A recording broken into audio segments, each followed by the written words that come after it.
Good morning. Thanks, Peter. Good morning, everyone. This is Alma Mann. And Nestic Morris. We're just going to hop right into it. We're just going to, if you have any questions, like Peter said, please type them in the box, and then we will go from there.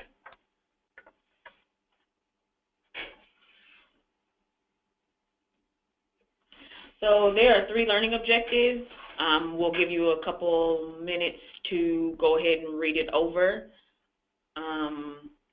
So the first one is, I understand the significance of privilege and oppression as it relates to sexual assault work. I'm able to recognize the role and power and privilege of systemic oppression. And the third one is, I can apply an understanding of oppression to provide more inclusive services.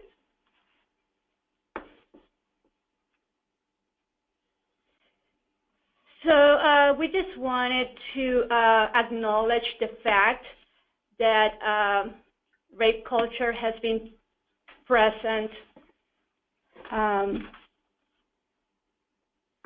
lately everywhere, you know, in TV, in radio, and, you know, everyone, I'm sure, is familiar with the Me Too campaign. But, you know, we just, when the United States, you know, elects a president who openly stated that, you know, and we also the video, you know, when he was like talking about sexual harassment and, you know, harassing women. I mean, it's like, what can we expect from others? So, you know, we just want to make an acknowledge that, you know, this is difficult, and it's difficult to see, it's difficult to hear, and affects all of us. I mean, sexual violence, sexual assault, rape culture affects all of us. So we have a couple of webinar agreements that we would like for you to look over. With that being said, we would like for you to take care of yourself, just like we would tell our survivors that we work with. So whatever that looks like for you, feel free to do that, starting with the step up and step back. Being comfortable is a privilege. Operate that at +1.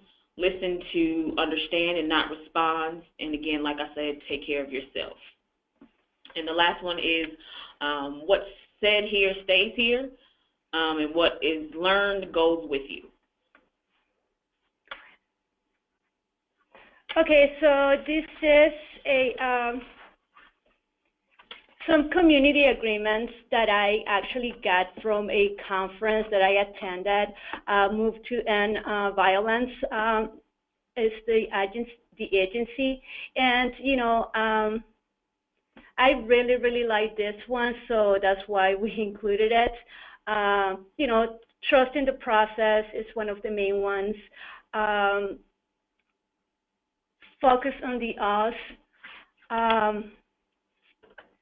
We know that, you know, there's no quick fix for sexual violence issues, and so I just give you a minute to read them all. But again, you know, I really like these community agreements, and besides the ones Nestic just, you know, gave you.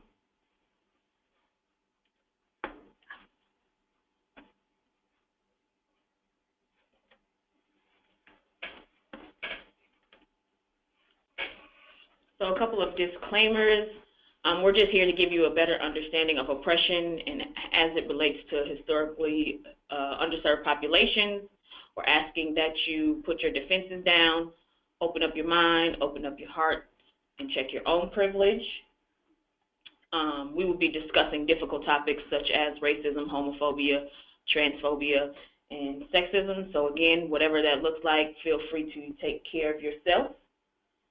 And we will keep going.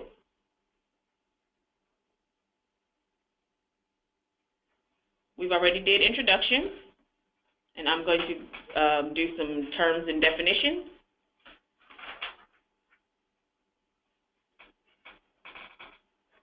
Okay, so the first definition that we have is marginalization, and you can see it, you know, you can see the definition, but it is the process whereby something or someone is pushed to the edge of a group and acquire lesser importance. This is predominantly a social phenomenon by which a minority or subgroup is excluded and their needs or desires are ignored. The next term we have is white fragility. It says even a state is a state in which with a minimum amount of race-based stress comes intolerable, triggering a range of defense moves. These moves include an outward display of emotions such as anger, fear, guilt, and behavior such as argumentation, silence, and leaving the stress-inducing situation. These behaviors in turn function to reinstate the white racial equilibrium. So if you have friends who are Black or Latina or Hispanic or Native or if they aren't able to come to you and have a gut-wrenching conversation on the state of affairs for that particular community without you feeling defensive or trying to justify what is going on, that is white fragility. That was coined by Dr. Robin DiAngelo, and she is a writer for the Huffington Post.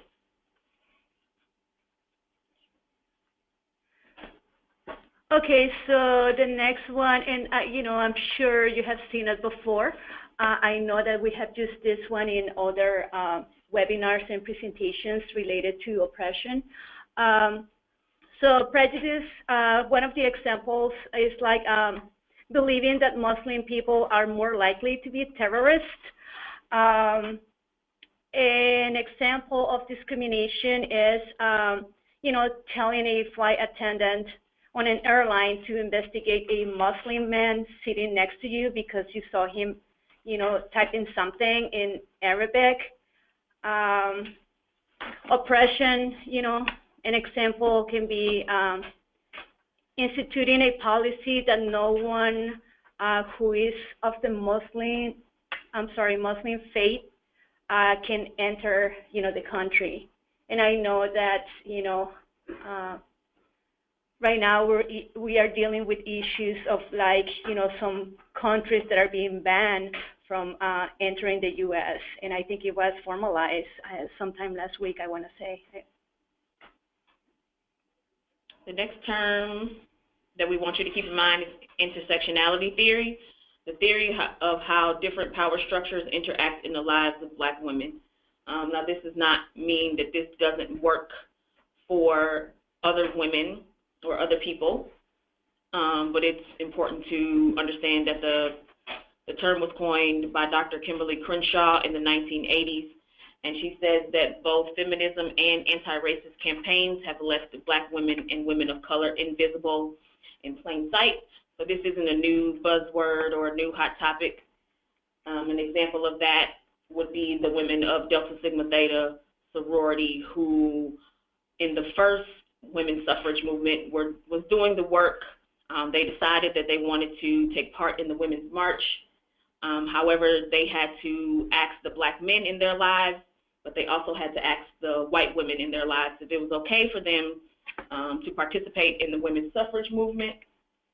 And with that, white women made it very clear that they were not interested in fighting for Black women's rights.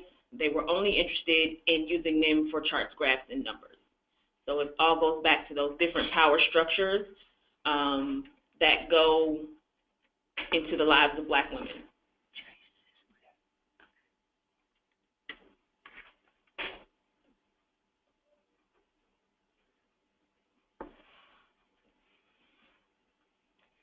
Okay, so the next term is reverse racism. And I'm sure you are familiar with this or you have heard this term before. And I don't know who came up with this really, because it doesn't, in my opinion, personal opinion, okay, it doesn't make any sense. But as we discussed before, you have to have some kind of social and systemic power in order to be racist. Anyone can be prejudiced, yes, but reverse racism is not possible within the current structure of our society. White people have pretty much all of the power. So we just want you to take a couple of seconds to look at this picture. So this is a picture of equality, equity, reality, and liberation. So equality is we give everybody the same thing. Equity is we give everybody what they need. However, the reality is some people aren't getting what they need, and other groups feel like another group is undeserving. But we want to get to a point in the sexual assault movement where there's no fence at all, and that's liberation.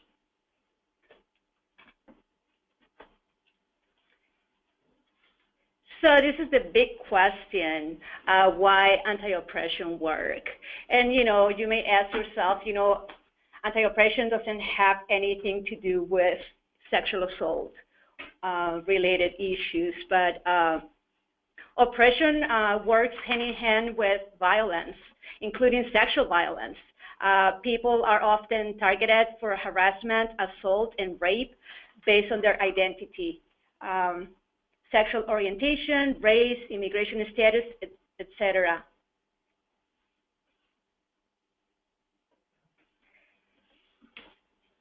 So this is WCASA's position statement, and this was created with our coworkers, our white allies here at WCASA. We all work together to create this position statement on anti-oppression.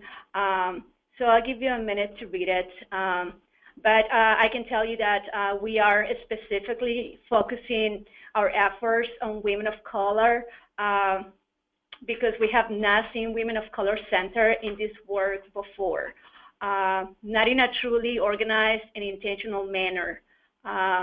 So it has led to women of color, victims and survivors of color being underserved, unserved, and inadequately served.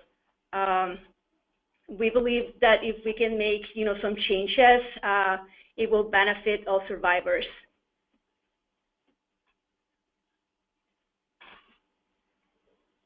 So this is also the system of oppression, social norms. This is something that WCASA also created, and these are the 4 social norms that WCASA has identified through research as cultural beliefs and attitudes that likely contribute to the prevalence of sexual violence. We also recognize that systems of oppression reinforce and interact with these social norms in complicated ways, particularly involving, victims and survivors of color.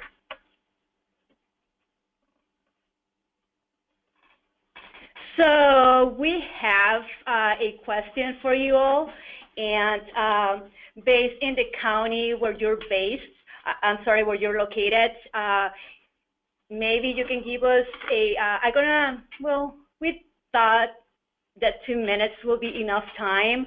Maybe you can type in answer about, the populations that you're seeing in your agency, or maybe you're not seeing them, but they are present. So if you can go ahead and start typing, please, if you are serving other communities, survivors other than white mainstream.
Okay, so we have gotten a couple responses, and I think all of you are seeing them right now. Thanks for those who replied.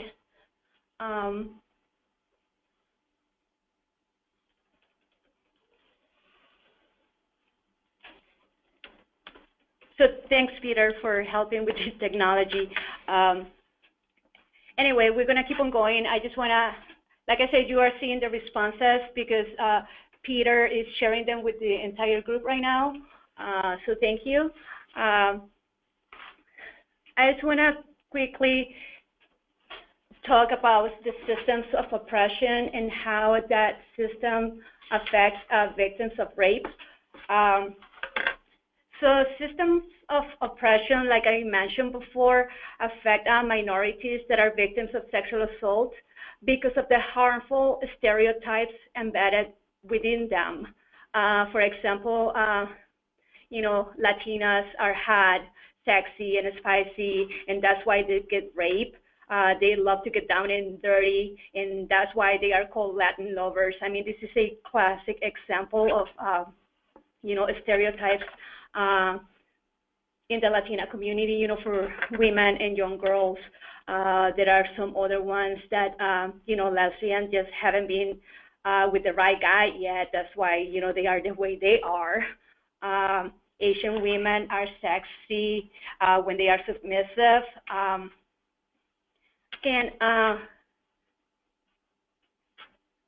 So the pictures that you have in front of you, you know, they are pictures of survivors that are holding signs that show the words that the rapists say to them.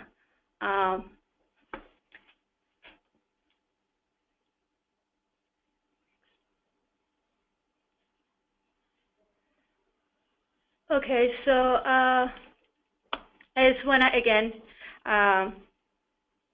continue talking about stereotypes and myths. Stereotypes promote the idea that women of color, they cannot be raped because they are willing participants in all sexual activity. So that's why the internalization of the cultural stereotypes, you know, like such as the ones in these images. So stereotypes and negative myths, they contribute to the pattern of minority women failing to formally and informally report sexual assault. Although, as we all know, sexual assault victims and survivors have very low rates of reporting to law enforcement. Victims and survivors from marginalized community have the tendency to disclose less, again, due to some of the existent negative stereotypes that they face. Understanding and resisting racism has to be an important part of our work. We feel like, you know, we need to stop being afraid of talking about race, analyzing how every issue we work on is shaped by it, and how every agency we work with is shaped by it. It's very crucial part of our work. We have to learn how to do this assessment as part of our daily work, you know, talking about race, talking about, you know, different cultures, bringing stereotypes to the table. I mean, we have to start talking about this, you know, when we attend community meetings or start meetings in our communities. This is a picture of Corey Beatty and Brock Turner. Both Corey and Brock are convicted rapists, and you didn't hear much about Corey because it happened right around the time that Brock Turner committed his rape. However, like I said, you didn't hear much about Corey because there are judges across America who are saying that jail or prison is perfectly fine for Black and brown men, but it's not acceptable or too hard for white men. Both of them are 19 years old. Both of them were star athletes at their universities, and both of them, their crimes were committed on camera. However, Brock will serve 6 months, and Corey is still in prison facing 15 to 25 years. So that goes back to systemic oppression. So we all know that without charts, graphs, and numbers, there would be no funding, there would be none of our programs, and so I know that in order to receive funding or in order to be even taken seriously, you got to have some charts, graphs, and numbers. And so I'll let you all take the time out to read these next couple of slides. So these charts, graphs, and numbers come from the Women of Color Network, and they are a program that came in to WCASA and gave us some intense technical assistance on how to retain and obtain women of color to work in the sexual assault movement.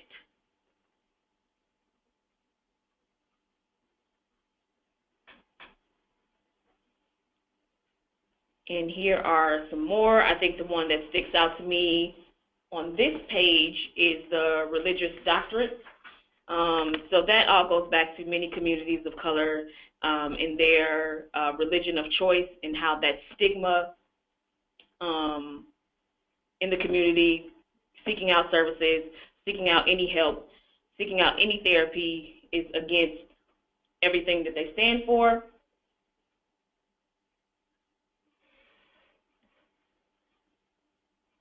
Services also have to be culturally relevant. It makes no sense to have a Spanish-speaking advocate that only comes in on Tuesdays and Thursdays. So if I speak Spanish, if I come in on Wednesday, I have to wait until Thursday, and by then, we all know that there's a possibility that I could be dead. So we have to do better about servicing communities of color.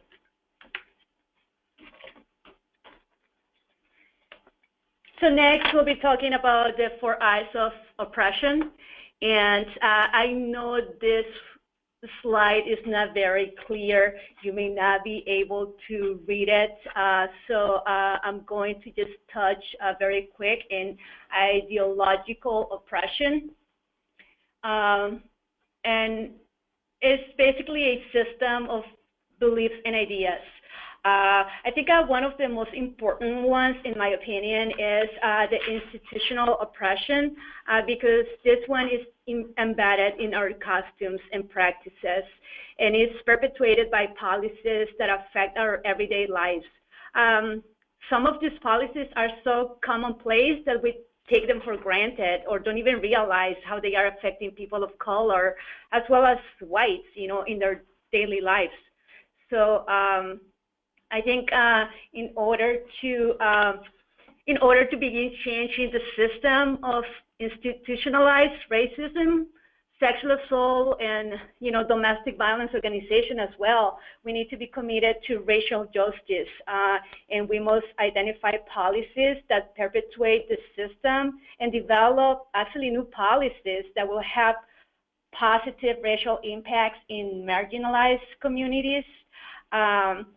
So the next one will be interpersonal oppression, and this one basically refers to prejudices and discriminatory behaviors where one group makes assumptions about the abilities, motives, and intents of other groups based only on race.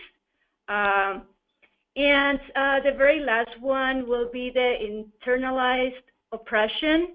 And so let's see, I guess an example will be like, in the society where one group is politically, socially, and economically dominant, members of the stigmatized groups who are bombarded with negative messages and stereotypes, about our own abilities, may internalize those negative messages. And so I always think about, how when you are in a toxic relationship, when there is verbal abuse, when they keep calling you names and telling you that you're worthless, after a while you start to believe that you really are worthless, so I feel like internalized oppression is kind of similar to that. So we're going to go right back into institutionalized and systemic oppression. So some examples of that would be, like we said, it's about government entities. And so a couple of examples of that would be redlining. So loan officers, banking officers, and people who sell houses all sit at a table, and they have these discussions on how to put marginalized communities in a neighborhood. So you go and you want to buy a home, you get the loan, and the loan officer suggests that you move into this particular neighborhood versus one that you would really want to move into. So that is government entities coming together, letting communities of color know that this is not what we want for you. You can take what we have. And we all know that your property taxes go down when communities of color move into your neighborhood. It particularly goes down when African Americans move into your neighborhood. And so with that comes white flight. So nobody wants their property taxes going down, so they'll pick up in that particular neighborhood and move further out into the suburbs. However, there's this new thing going on. It's going on all around cities. You can see it going down East Washington, here in Madison, called gentrification. So they're having more rich people move into these neighborhoods that are in the city, and they are pushing communities of color out. And they're putting up these new sky rises with these swanky restaurants and coffee shops in them, and rent is $1,200 to $1,600. And marginalized communities aren't able to pay the rent, so now they are being pushed out further and further. Another example of systemic oppression would be the school-to-prison pipeline. The state of Wisconsin has 40 adult prisons.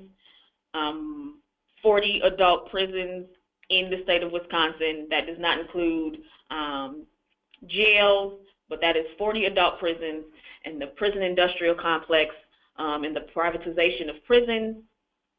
Prisons are being paid per prisoner in the beds, so they are building up these new prisons based solely off of young black boys' fourth grade test scores. So society has given up on black men, young black boys, by fourth grade. And based off of their math and reading scores, if you are not up to par by the seventh grade, society has already decided that black boys are going to be in prison by the seventh grade. So by the seventh grade, when you think about seventh grade, you are supposed to be playing your particular sport, getting in trouble for not listening to the teacher, call homes, things like that. However, the school-to-prison pipeline gives you a different aspect on that. So, like I said, by the seventh grade, society has already given up on young black boys. If you haven't read the book, you should check out the book, The New Jim Crow. It's by Michelle Alexander. She is a phenomenal sociologist who talks about how slavery never left. It just evolved into what we have now is the war on drugs, things like that. She says that the marijuana that white men are getting rich from, black men are going to prison for. And then there's this new phenomenon called the Jane Crow. Jane Crow refers to how the system, as a punishment, removes black and brown kids from their home more than they do young white kids. So those are just a few examples of systemic oppression.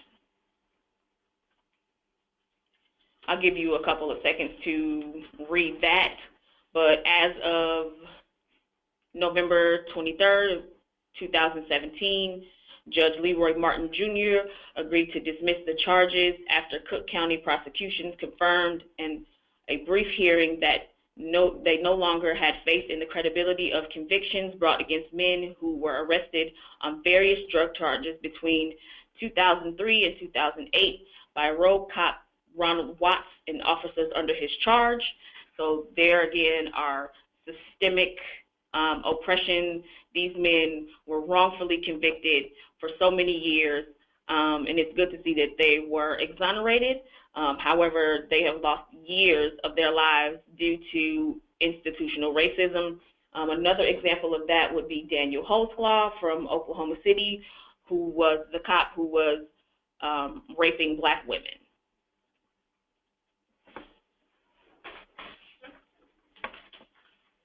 So Latinos, I mentioned before some of the negative stereotypes about Latino women and sexual assaults, but unfortunately, our president has, made some very negative comments about Latinos, and we are rapists, we are criminals, we are mates, and little else. And so this is very problematic, obviously, because it makes those comments make negative assumptions about the whole Latino community, not just one particular person.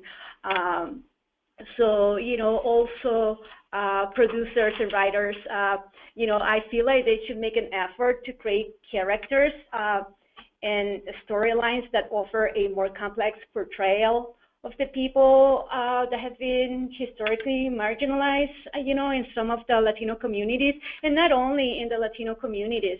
I know that tribal communities as well. I stopped watching some of the TV shows that were portraying some of the Native Americans as savages, and those are very, very old shows, but I don't watch those anymore. Again, I feel like we need to start turning the negative into the positive. I watch, I love Sofia Vergara and Salma Hayek. I think they are very, very good actresses, but, at times I feel like they have used, their beauty and their bodies, to, they take roles that, they basically, portraying only their beauty and not their talent. But anyway, I guess what I wanted to say here is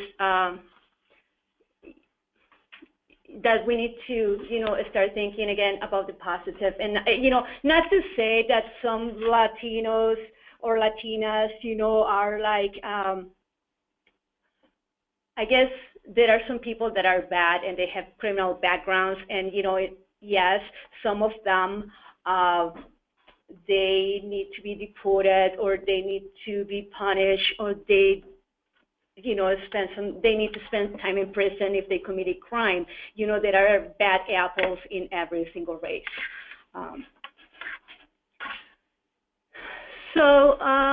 I know I've mentioned a little bit about Native communities, but some of the Native Americans and tribes, they face discrimination at every level of society, almost on a regular basis.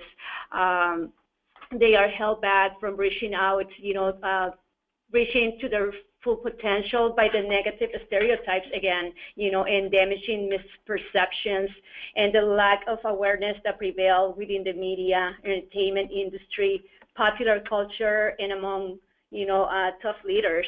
I guess, some of the things that we can do, like I said, we need to secure graded inclusion for Native Americans in public policy, develop and resource allocation, and improve the accurate portrayal of Native Americans in the media and entertainment. I wish we can do really more. Again, we are, the Sexual Assault Coalition, but again, oppression is related to sexual assault.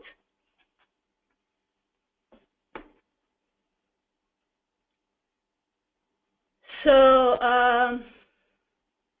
I guess we already talked a little bit about the barriers to services and reporting, based in just the conversation that we've been having.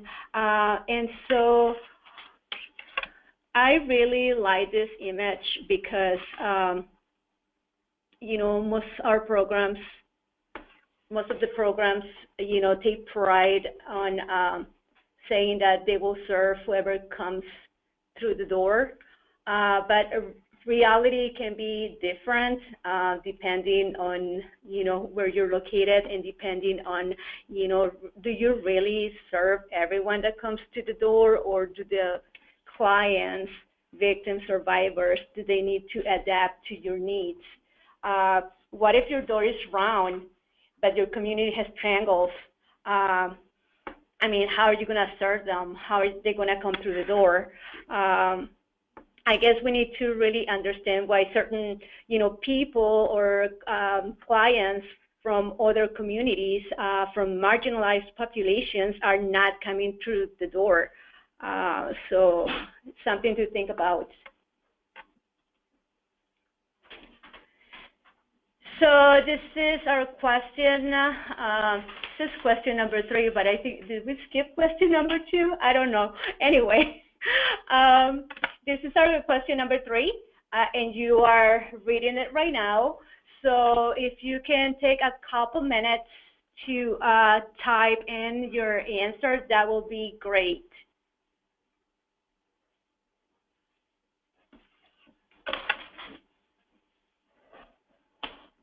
And that's okay, you don't have to. I know that no program is perfect in serving everyone, and we totally understand that. We just want to create some change if we can.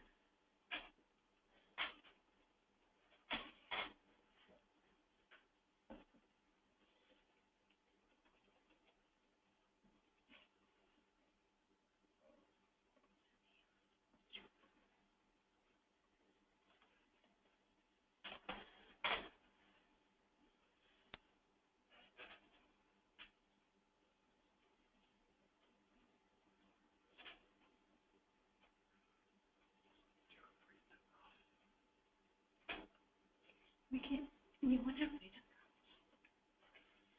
So this is Peter again. Excuse me. So some of the responses that are coming through, not very prepared.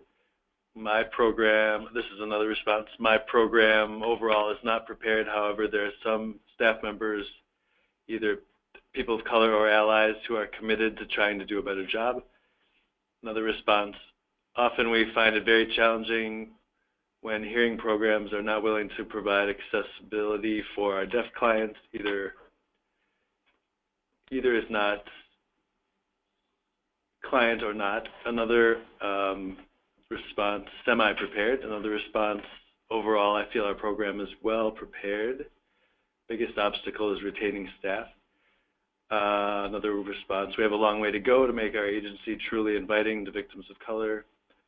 We are beginning to excel in outreach, but our direct services are very white-centered. Well, thank you. Thank you so much. All of those responses are great and real, and thank you for your honesty when answering them. I was thinking about the one in particular about not providing accessibility services for the deaf community. And I know that in the agency where I used to work prior to WCASA, Deaf Unity went in the program and provided technical assistance to all of the staff members, to how to best serve, the deaf community. So it's something, to keep in mind. I know that, again,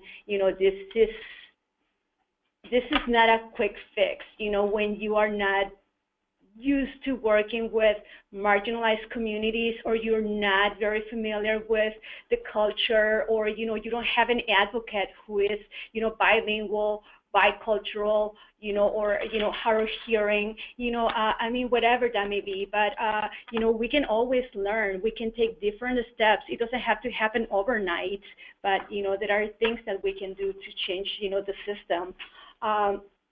So what, as advocates, responders, educators, what can we do, to start changing some of the stereotypes, that are existing in every day of our lives. So we can get to know our coworkers, friends, without labels or stereotypes, because those things only trap people and place them in categories. Again, because I'm a Latina woman, I keep giving the examples, of like Latino communities. So, again, very negative stereotypes, so once you get to know the person, you know that all of the things that you've been hearing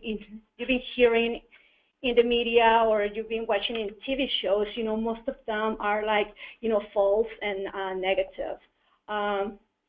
So, we need to stop placing labels on each other, because it hurts and it creates barriers. Again, we're all humans. We all have red blood, regardless of the color of your skin or, the way that you look outside physically, what really counts is, what is in your heart and your mind and your intentions to do good. So,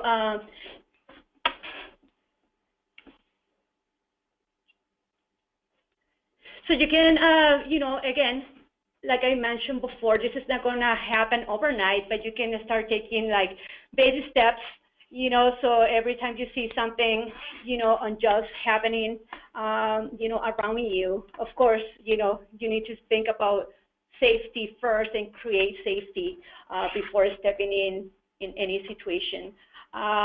Do not internalize negative messages, again, labels and stereotypes about other groups.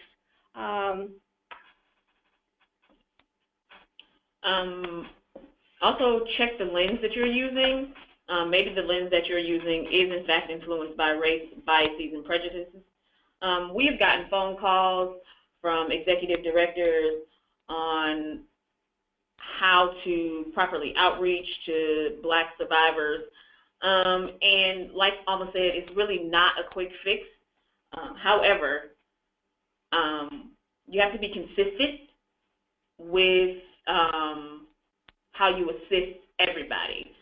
There are stories about Black women who don't want to even seek out sexual assault services based solely on the tone that the person is using. There's already that power dynamic for a woman of color who walks through the door, or a person of color who walks through the door, and that power dynamic and the tone that you're using, like, are you talking to them versus talking at them? There have been stories of women of color who walk in to seek out services, and let's say that they need food. They're looking for assistance on, like I said, getting food, but they get a list of food banks because they are a woman of color, and her white counterparts get a grocery store gift certificate or gift card. And so we need to check our biases and our prejudices on that. And we have to move away from white savior complex. That is, I call it the blind side effect. As an advocate, you are not here to save the Black and brown community or the deaf community or the Native community from their communities. You are not there to save. You are just there to advocate and assist them. And we have to move away from the academia lens. People go into social work in order to help or to try to save the world, but again, you are not there to save the world. You are just there to advocate, and as an advocate, you need to understand that a person of color's justice doesn't look like your justice. There isn't a book in all of academia that can prepare you for real-world sexual assault and domestic violence. I'm sorry, it just doesn't happen that way. We have a question. It appears that the social worker best practices, quote, strongly oppose counselors ever sharing their own personal story, especially about their personal experience with sexual assault. Many women of color need to trust the provider, and part of that trust is hearing their story. Is this an issue? This is an issue in our agency. Thoughts?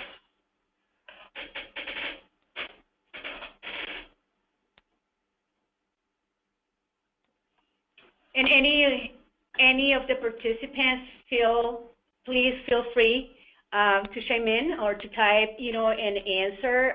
This is an excellent question, actually. And I have to say that, in my experience of, doing advocacy work, some social workers are very well trained. And once you acquire the experience on working, face-to-face with victims of crime, domestic abuse, sexual assault, human trafficking, whatever that may be, you learn the real-life skills.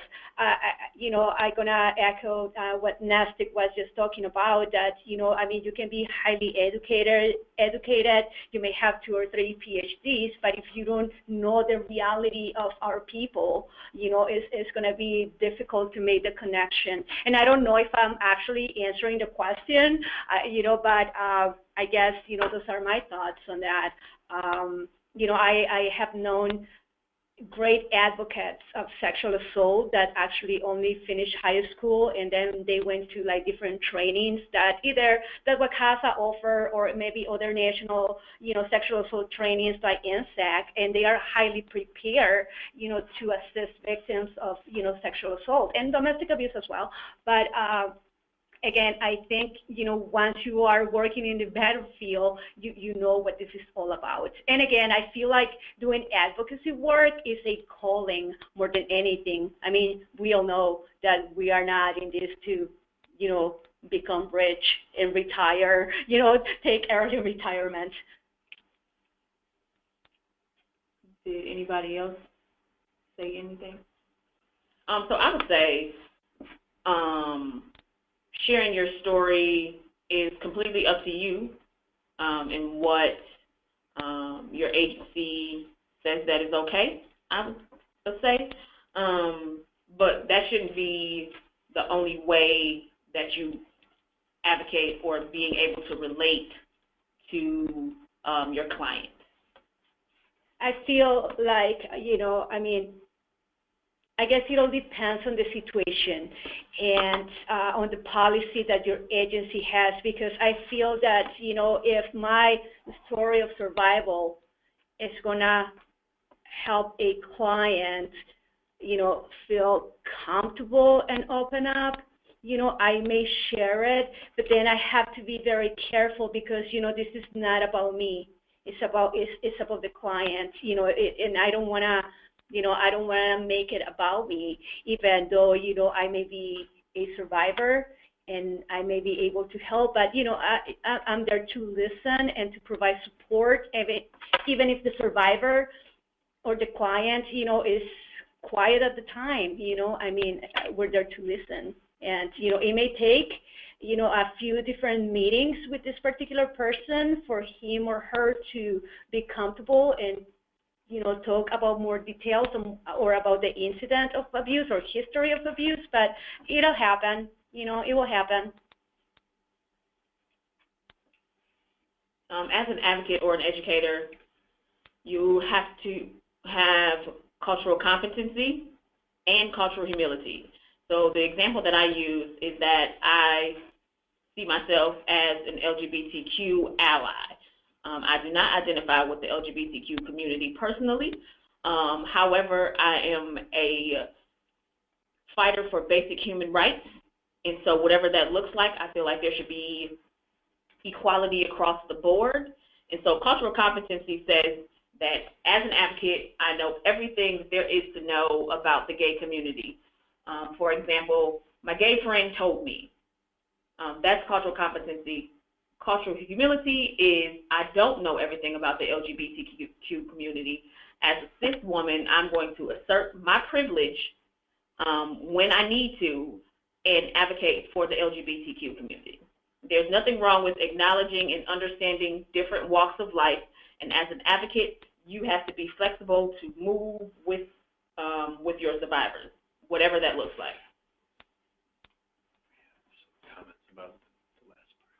So we have some comments about the last part, and Peter's going to go ahead and read those. Yep. I wonder if sharing that you went through DV or SV would be enough to help that client without telling them the whole story. Or if you tell them, I do not know how you feel, but I can empathize with it. And another comment, our advocates are highly trained, but social workers are trained to use the best practices that are created based on white survivors. I am told that it is a violation of social work ethics to ever share a personal story. Of course, we won't make it about us, but refusing to answer a direct question may make a woman of color speaking with a white counselor that they can't relate. I know it is not the only way to relate, but it is an issue. Thank you for those comments. Thank you all for sharing those comments. I think, again, I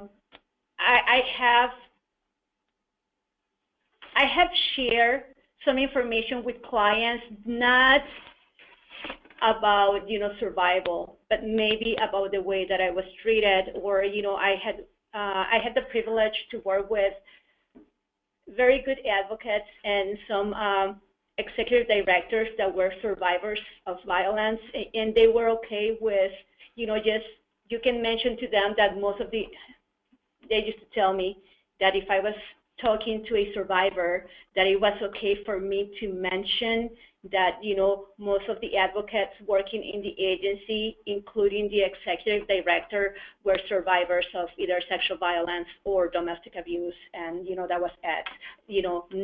We didn't need to go into any detail, but again, I guess you have to play it by ear. That's what I'm trying to say. So some other things that you can do as far as your outreach. What does your outreach look like? Would a survivor of color or from a marginalized community be comfortable with walking in to your space? Are you using the correct gender pronouns? Is it handicap accessible? And the biggest thing that I would say for mainstream mainstream programs is to look into partnering with culturally specific programs. Now that means that you are partnering. I'm going to say that again, partnering with culturally specific programs. So that means that if you are the mainstream program in or around the city or the county that you work in, try partnering with them, and sometimes you're going to have to use your privilege as the mainstream program to step aside and allow the culturally specific program to reach out to culturally specific people. Now, that does not mean that you won't get the gold star that you're looking for, but that just means that you are asserting your privilege as a program to reach out to culturally specific programs. And we have to get away from the notion that culturally specific programs aren't worthy of funding and that they are stealing your clients. As sucky as it sounds, there are enough survivors for everyone to seek out services and stop thinking that it's a competition, and to have our survivors in mind.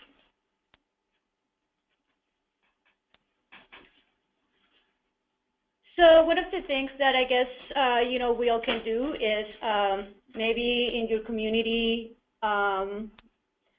you can, conduct a multicultural assessment. I know that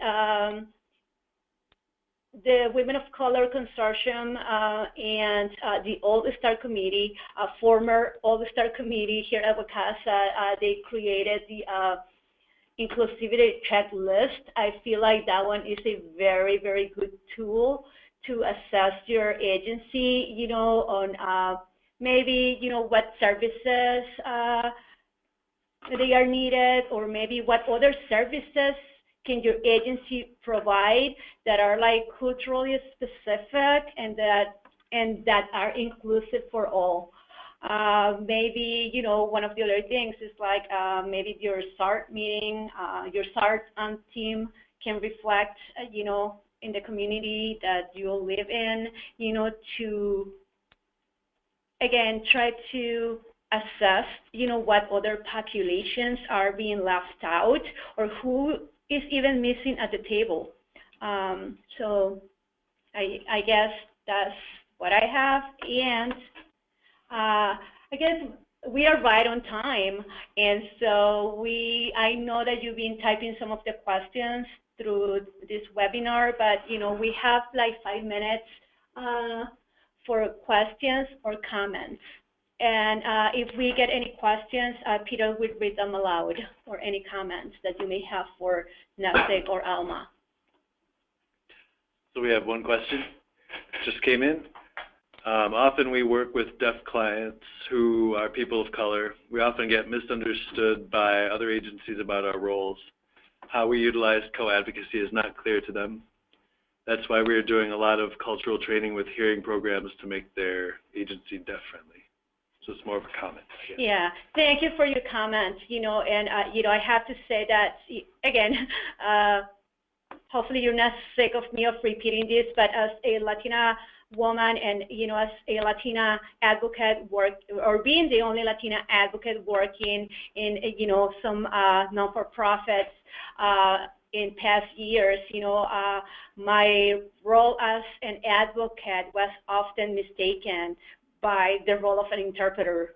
And so, I can understand your comment.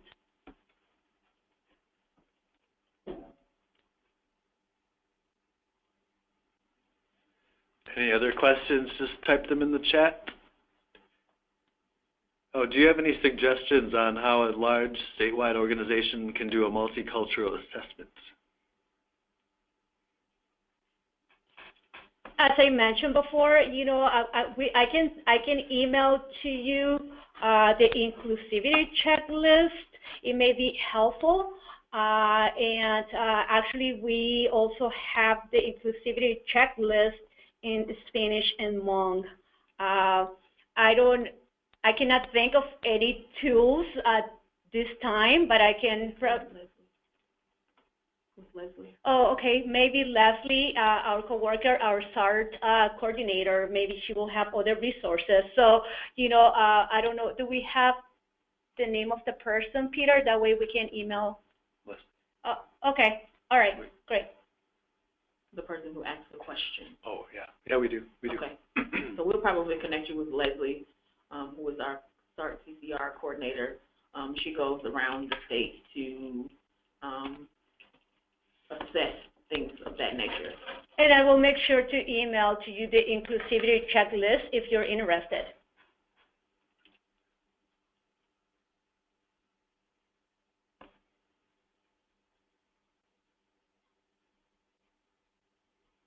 Any other last-minute questions or comments?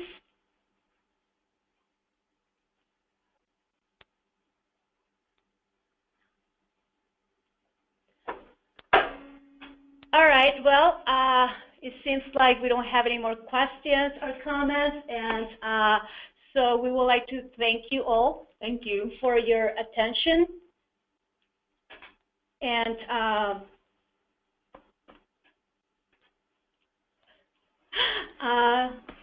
again, feel free to send me or Nestic an email if you have any, afterthoughts about this, or if any questions may come up. You can contact us at any time. Thank you all so much. Have a good day. And happy holidays to you all.